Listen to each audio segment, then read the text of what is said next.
حال ہی میں پنجاب حکومت نے سرکاری اسکولوں کو پرائیویٹ اداروں کے حوالے کرنے کی ایک نئی پالیسی انٹروڈیوس کروائی ہے۔ انہیں ایجوکیشنل ریفارمز کہا جا رہا ہے، لیکن سوال یہ ہے، نجکاری کا یہ ماڈل اصل میں ہے کیا؟ کیا یہ اقدام واقعی تعلیمی معیار کو بہتر بنائے گا، یا یہ ایک معاشی فیصلہ ہے جس کا مقصد صرف حکومتی بوجھ کم کرنا ہے؟ اس نجکاری کے پیچھے حکومت کا اصل موقف یا دلیل کیا ہے؟ کیا یہ نجکاری سرکاری اساتذہ کی ملازمتوں پر اثر انداز ہوگی؟ کیا اب والدین کو مفت تعلیم کی بجائے فیس بھرنی پڑے گی؟ چلیے انہی سوالوں کا جواب جاننے کے لیے لیٹس ٹاک اباؤٹ اٹ۔ سلام میٹس، مجھے زبیر کہتے ہیں اور میری کوشش ہے کہ اس طرح کے امپورٹنٹ اور کمپلیکس ٹاپکس کو سادہ بات چیت یا کانورسیشن میں آپ کو سمجھاؤں۔ So let's begin. پنجاب حکومت ایک بہت بڑا قدم اٹھا رہی ہے۔ صوبے کے تقریباً 13,000 سرکاری پرائمری اسکول نجی شعبے کے حوالے کیے جا رہے ہیں۔ جی، پبلک پرائیویٹ پارٹنرشپ کے تحت۔ بالکل، اور کہا یہ جا رہا ہے کہ مقصد ہے تعلیم کا معیار بہتر بنانا۔ یہ سب ظاہر ہے آئین کی 18ویں ترمیم اور آرٹیکل 25A کے ہوتے ہوئے ہو رہا ہے، جو کہتا ہے کہ 5 سے 16 سال کے بچوں کو مفت تعلیم دینا ریاست کی ذمہ داری ہے۔ جی، لازمی اور مفت تعلیم۔ تو سوال یہ پیدا ہوتا ہے کہ کیا یہ نجکاری واقعی پنجاب کے تعلیمی مسائل کا حل ہے؟ خاص کر جب آپ دیکھیں تقریباً 96 لاکھ بچے تو ویسے ہی اسکول سے باہر ہے اور ڈراپ آؤٹ ریٹ بھی بہت زیادہ ہے۔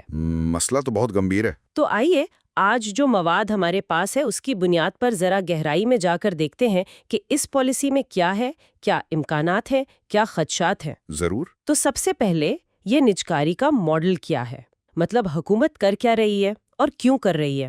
دیکھیے، یہ کام پنجاب ایجوکیشن فاؤنڈیشن یعنی PEF اور Punjab education initiatives management authority PEIMA کے ذریعے ہو رہا ہے۔ اچھا۔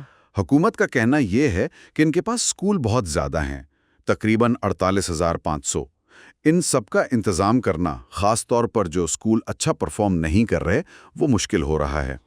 پھر اساتذہ کی بہت کمی ہے، 1,24,000 سے زیادہ اسامیاں خالی پڑی ہیں۔ اوہ، یہ تو بہت بڑی تعداد ہے۔ جی، اور ان کا یہ بھی کہنا ہے کہ تعلیم کا معیار گر رہا ہے۔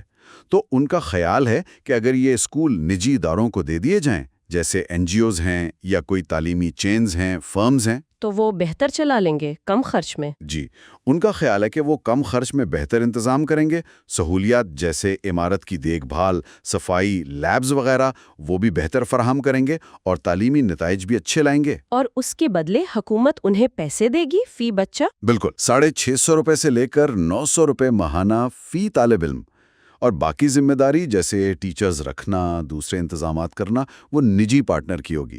اور حکومت کو امید ہے کہ اس سے وہ بچے جو اسکول نہیں جا رہے وہ بھی واپس آئیں گے اور نوکریاں بھی پیدا ہوں گی۔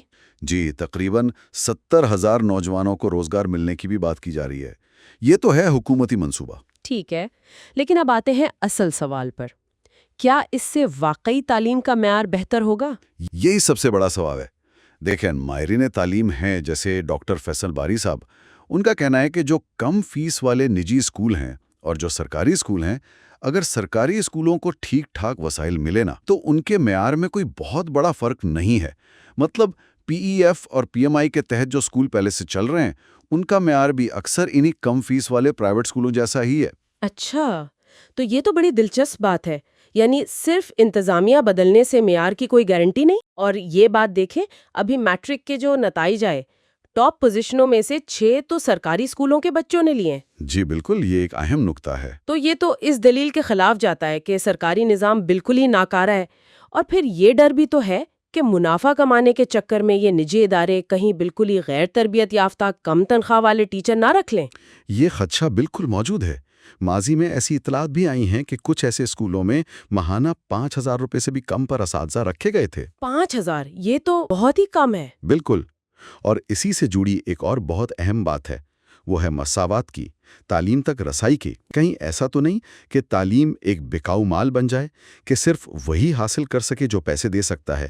اس سے غریب اور مڈل کلاس طبقے کے لیے، خاص طور پر جو پسماندہ علاقوں میں ہیں، ان کے لیے معیاری تعلیم تک پہنچنا اور مشکل نہ ہو جائے۔ ابھی تو حکومت فیس دے رہی ہے، لیکن کیا گارنٹی ہے کہ مستقبل میں یہ بوجھ والدین پر نہیں ڈالا جائے گا؟ یہ تو بہت بڑا سوال ہے سماجی انصاف کے حوالے سے۔ طبقاتی فرق تو پہلے ہی بہت ہے۔ بالکل، یہ نجکاری اس فرق کو کم کرے گی اور بڑھا دے گی۔